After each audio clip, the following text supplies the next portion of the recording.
Hey YouTube, I don't think I've ever said this before, but accounts are fun, especially looking at these recently submitted by the Watchtower Bible and Tract Society of Britain, registered with the British Charities Commission under the number 1077961 for the year 2010 to 2011.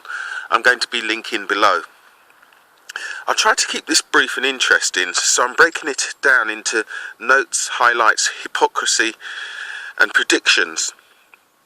First, I've got to say I'm not a charities accountant, but like any person in business, I can make my way around summary accounts and balance sheets and recognise healthy ratios. This is a video commentary on publicly available information and therefore fair use. In the notes of the accounts, the trustees said that they were annually reviewing the risk register that would seriously impede the operations of the charity. Serious risks include catastrophic loss and failure of internal controls, or in other words, large legal payouts. They said safeguards were in place to reduce the impact of the risk. Their investment advisors, who have done terribly by the way, are Merrill Lynch. And although they talk of incomes from sales of literature, it is actually voluntary donations that represents the bulk of income. And the British Jehovah's Witnesses have a department dedicated to the processing of willed estates, or in plain English, grandma's money. The highlights. The British Jehovah's Witnesses are losing money hand over fist. Last year they needed financial support from an unnamed organisation with similar aims. My guess would be America, because they lost more than £7 million in 2010-2011. The previous year had also been at a loss, operated at a loss too. The British operation has 0 employees, but supports the expenses of more than 100 circuit overseers and other senior personnel. Each individual Kingdom Hall is a separate registered charity with accounts too small to audit, and having local named elders as trustees, each sending monies to head office. The printing operation is wildly unprofitable, and sales do not cover the expenditures, but for good reason that we'll come to later. The business would collapse overnight if either Granny gave her money to her family, or if the government did not match voluntary donations with taxpayers' money. So it's as we've suspected, the sheep support the organisation, and the literature is just a cover to get the real payoff, the monies received from the estates of the dead. The hypocrisy. Whilst the organisation tells its members to work harder for the day of Jehovah is at hand, and not to educate yourself or plan for a future, it, however, has been heavily investing in projects with a long-term payback. Long-term investments usually have a 10-year plus accrual period, and this represents 84% of their asset base. 84% of Jehovah's Witness money is tied up for the long-term future. They really are telling the members to do one thing whilst doing the opposite themselves.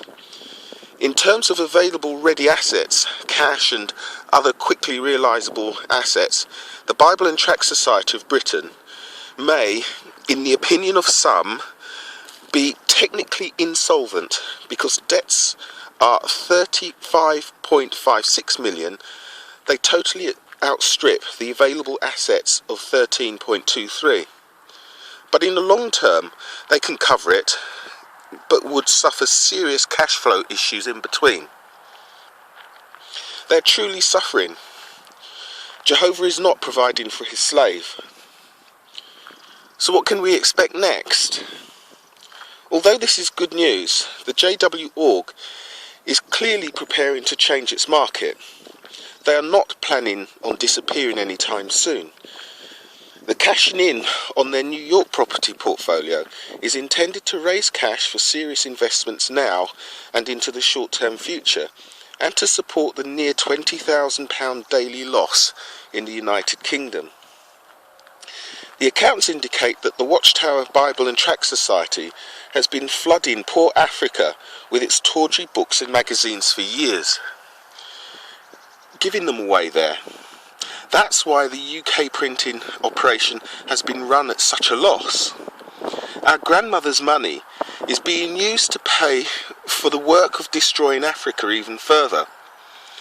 The J.W. Walker is also interested in other third world countries, but I think it's no coincidence that the cult is choosing to concentrate on nations that have an undereducated citizenry and probably lower standards of individual human rights, and where the authorities are more corruptible and less interested in the treatment of women and children. Before I sign off, there's a few important points to make. In the year 2010 to 2011, which runs for them from August to August, the British operation had 10 months' money to survive financially. So I guess that's why the US head office is selling up. This explains why the magazines are reducing in size, and I wouldn't be surprised if printing is moved to Africa, or at least a country with lax environmental laws, reducing the cost of production. There will be additional financial pressure on the sheep, with more pressure on grandma and subtle ways of extracting more money per person from their members. This explains their sudden interest in the internet. Whatever the internet's dangers are, it's just so much cheaper to operate there. Because the West is so hard-hearted with its freedom of choice and education, I would guess they're getting ready to dump us, but like any predator, they're pumping us first.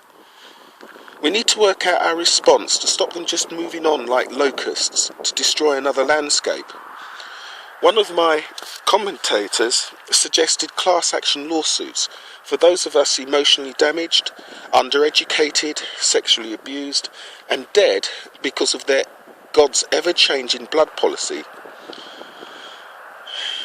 Because even if they fail, there'll be a constant drip of damaging information coming out in the media, in the mainstream press, that even Africa couldn't ignore. We need to explore the web and support African apostate online groups so that Africa can help protect themselves from the misery coming their way. Because in Africa, they'll find many willing to act with the courage of Jehu.